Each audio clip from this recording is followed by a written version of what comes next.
Hello बच्चों। तो आज की वीडियो में और पिछली वीडियो में हम लोग क्या सीख रहे हैं? हम सीख रहे हैं इंग्लिश स्पीकिंग। पिछली वीडियो डे 1 हो चुका है। यदि आपने उस वीडियो को नहीं देखा है तो देख लीजिएगा। तो हम क्या सीख रहे हैं? इंग्लिश स्पीकिंग, मतलब कि हम लोग इंग्लिश को बोलना सीख रहे हैं। और पिछली वीडियो में मैंने आपको क्या सिखाया था? मैंने आपको सिखाया था सेल्फ इंट्रोडक्शन। तो सेल्फ इंट्रोडक्शन में आप लोगों ने सीखा था आप अपना परिचय दूसरों के सामने कैसे देंगे। तो आप लोगों ने सीखा होगा और आपने उस वीडियो को देखा भी होगा। यदि नहीं देखा है तो देख लीजिएगा। तो और आज की वीडियो में हम लोग क्या पढ़ेंगे? हम पढ़ेंगे ग्रीटिंग वर्ड्स के बारे में, और भी हम बहुत सारी चीज़ें इस वीडियो के अंदर पढ़ने वाले हैं। तो पिछली वीडियो में हमने जो सीखा, पहले मैं उसका डेमो दे देता हूँ और उससे आपको क्या फ़ायदा होगा, और मैंने जो कहा था मैं वो बता देता हूँ। In the previous video I told you that I will teach you to speak English. मैंने आपसे पिछली वीडियो में कहा था कि मैं आपको इंग्लिश बोलना सिखाऊंगा। और I think you must have watched the previous video. मुझे लगता है कि आपने पिछली वीडियो को पूरा देखा भी होगा और आप लोगों ने देखा भी होगा। और मैंने आपको एक होमवर्क भी दिया था। क्या दिया था? And created your self introduction. और आपको क्या क्रिएट करना है? अपना सेल्फ इंट्रोडक्शन भी क्रिएट करना है। मैंने सिखाया था कि किस तरह से आप अपना सेल्फ इंट्रोडक्शन क्रिएट कर सकते हैं। तो मैं आपको बोल के दिखाता हूँ कुछ। तो पिछली वीडियो में मैंने क्या सिखाया था? जैसे सिखाया था, hello my name is Rajendra Thakur, I am studying in 5th class, या आप जो भी क्लास लेना चाहें। जब मैं 12th लेता हूँ, आई am studying in 5th grade, I am from Bhopal, I am learning English and I speak Hindi. और उसके बाद मैंने क्या सिखाया था आपको? उसके बाद मैंने आपको सिखाया था कि आप अपने आप को सेल्फ इंट्रोडक्शन को कैसे तैयार करेंगे। अपना सेल्फ इंट्रोडक्शन मिरर के सामने तैयार करेंगे। तो आपने किया होगा। तो आप आज की वीडियो में क्या पढ़ेंगे वो देखते हैं। तो देखते हैं आज की वीडियो में हम पढ़ेंगे ग्रीटिंग वर्ड्स के बारे में। मतलब कि जो वर्ड्स, जब इन वर्ड्स का यूज़ आप कब करते हो? जब भी आप किसी से बात करना स्टार्ट करते हो। मतलब कि यदि आप किसी से मिलोगे तो सबसे पहले आप इन्हीं वर्ड्स का यूज़ करते हो। वो दो तरह के होते हैं, एक इनफॉर्मल होते हैं, एक फॉर्मल होते हैं। इनफॉर्मल जानते होगे आप। इनफॉर्मल वे मतलब कि फ्रेंडली मैनर, आपके दोस्तों के साथ आप जिस तरह का व्यवहार करते हो वो इनफॉर्मल वे होता है। और फॉर्मल वे की बात करें तो फॉर्मल वे वो वे होता है जो आप अपने से बड़ों के साथ यूज़ करते हो। जैसे कि आपके बड़े भाई बहन हो गए, मम्मी पापा हो गए, दादा दादी हो गए, इन सब के साथ आप फॉर्मल वे का यूज़ करते हो। तो इनफॉर्मल वे में आप किन शब्दों का यूज़ करते हो? आप करते हो किसका? हाय, हेलो, और भी कई वर्ड्स हैं, लेकिन आप ज़्यादातर इन वर्ड्स का यूज़ करते हो, हाय एंड हेलो। तो इनफॉर्मल वे में आप हमेशा जब भी किसी से अपनी कन्वर्सेशन यानी कि बातचीत को स्टार्ट करेंगे तो आप हाय और हेलो का यूज़ करेंगे उनके साथ। और उसी के साथ यदि आप अपने से बड़ों के साथ कन्वर्सेशन करना चाहते हैं, तो आप जैसे कि अपने सर के साथ आप कन्वर्सेशन करना चाहते हैं, तो आप स्कूल में भी करते हो गुड मॉर्निंग सर। तो आप वहाँ पर किसका यूज़ करते हो? ग्रीटिंग वर्ड्स का यूज़ कर सकते हो, और आप करते भी हो।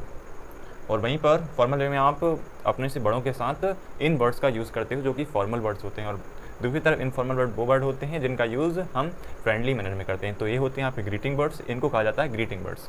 तो ठीक है, अब हम आप आगे पढ़ेंगे। हाँ, तो आपके सामने होता है जादू। तो आपके सामने पूरा बोर्ड भर चुका है। तो आपकी स्क्रीन पर पहला सवाल ये रहा। तो पहले सवाल से पहले हम जानते हैं ये क्या लिखा है।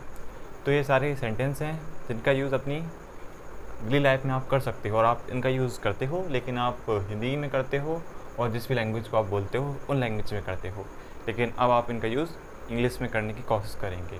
तो सबसे पहला सवाल जो कि आपसे पूछा जाता है, क्या पूछा जाता है आपसे? How many brothers and sisters do you have? इसका मतलब क्या हुआ? इसका मतलब यह हुआ कि आपको कितने भाई चाहिए और कितनी बहन चाहिए। क्या ऐसा है इसका मीनिंग? नहीं, इसका मीनिंग क्या है? आपके कितने भाई हैं और कितनी बहनें हैं। तो आपसे कोई इंग्लिश में पूछता है तो आप उसका आंसर भी इंग्लिश में देंगे। कैसे देंगे?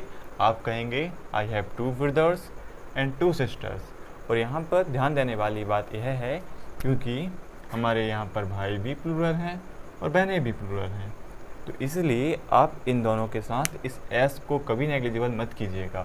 यदि आप इस एस को हटा देंगे तो ये दोनों गलत हो जाएंगे और हमारा सेंटेंस भी गलत हो जाएगा। तो आपसे कोई पूछेगा how many brother do you have, तो आप कहेंगे I have 2 brothers and 2 sisters. तो इस तरह से आप बोलेंगे। आपकी स्क्रीन पर दूसरा सवाल है in which class do you read? मतलब कि आप कौन सी कक्षा में पढ़ते हैं, आप कौन सी क्लास में पढ़ते हैं। तो आपने पिछली वीडियो में देखा होगा। आप इसका आंसर कमेंट बॉक्स में बता सकते हैं।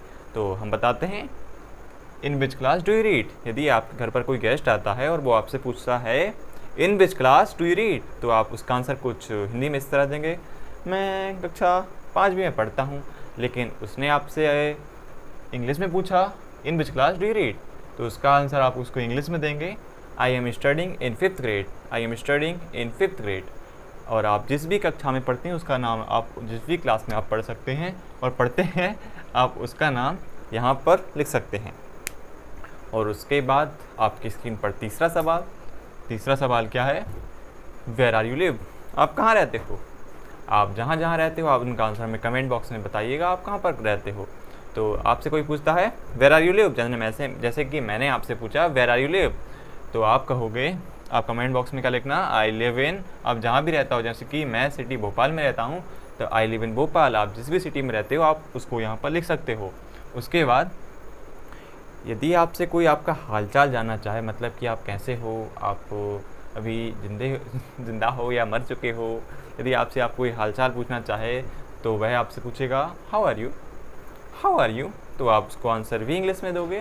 कैसे दोगे, आप कहोगे आई एम फाइन, मैं ठीक हूँ। अब आप इतना तो बोलोगे नहीं, अब आप उससे उसके बारे में पूछोगे कि तुम कैसे हो, तो आप कहोगे I am fine and how about you, आप उससे कहोगे आई एम फाइन और आप हाउ अबाउट यू, आप अपने बारे में बताइए। और आप इसकी जगह इतना बड़ा सेंटेंस ना बोल के बोल सकते हैं योरसेल्फ, मतलब कि आप अपने बारे में बताइए। मैंने तो बता दिया कि मैं अच्छा हूँ, आई एम फाइन। और अगला क्वेश्चन आपकी स्क्रीन पर ये रहा। अगला क्वेश्चन है, यदि आपसे कोई पूछता है, क्या पूछता है, what is your favourite subject, what is your favourite subject, तो आप इसका आंसर कैसे दोगे, my favourite subject is English. आपका सब्जेक्ट जो भी अच्छा है, आप जिस सब्जेक्ट में भी अच्छे हैं, आपका सब्जेक्ट वही फेवरेट होगा, कि कॉमन सी बात है। तो आप उस सब्जेक्ट का नाम यहाँ पर लिख सकते हैं और अपना सेंटेंस बना सकते हैं।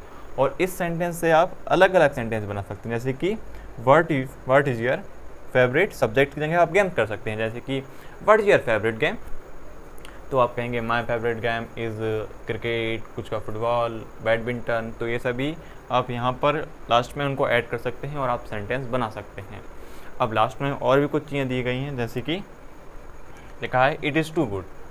इस सेंटेंस का यूज़ आप कब करते हैं, देखिए, मान लीजिए आपके किसी भी छोटे भाई बहन ने कोई पेंटिंग बनाई और वो पेंटिंग दिखने में अच्छी है, अच्छी नहीं बहुत अच्छी है, तो आप उससे क्या सेंटेंस बोलेंगे, it is too good, it is too good, आपकी पेंटिंग अच्छी है। और यदि वो पेंटिंग थोड़ी अच्छी है तो आप कहेंगे इट इज़ गुड, ठीक है, अच्छी है।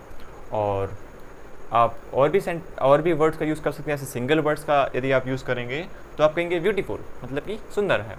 तो आप इस वर्ड्स का यूज़ भी सिंगली कर सकते हैं। और यदि आप लंबा सेंटेंस बोलना चाहते हैं तो आप कहेंगे अच्छी, ज़्यादा अच्छी है तो आप कहेंगे इट इज़ टू गुड, और कम अच्छी है, ठीक है, तो आप कहेंगे इट इज़ गुड।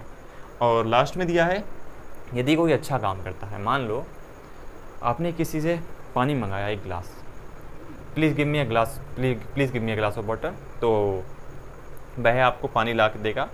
तो यदि आपके पास छोटा भाई बहन है तो आप उससे कहेंगे वेल डन, तुमने अच्छा काम किया। तो इस तरह से आप इन छोटे छोटे सेंटेंस का यूज़, छोटे छोटे वर्ड का यूज़ भी कर सकते हो अपने डेली यूज़ के कन्वर्सेशन में। तो यदि आपको आज की वीडियो अच्छी लगी हो तो वीडियो को लाइक करें और हमारे चैनल को सब्सक्राइब करें। तो यदि आपको हमारे पढ़ाने का तरीका अच्छा लगा हो और आपको हमारी वीडियो अच्छी लगी हो, यदि हमारी वीडियो में कोई कमी है तो आप हमें कमेंट में उस कमी को भी बता सकते हैं। तो thank you for watching this video, thank you.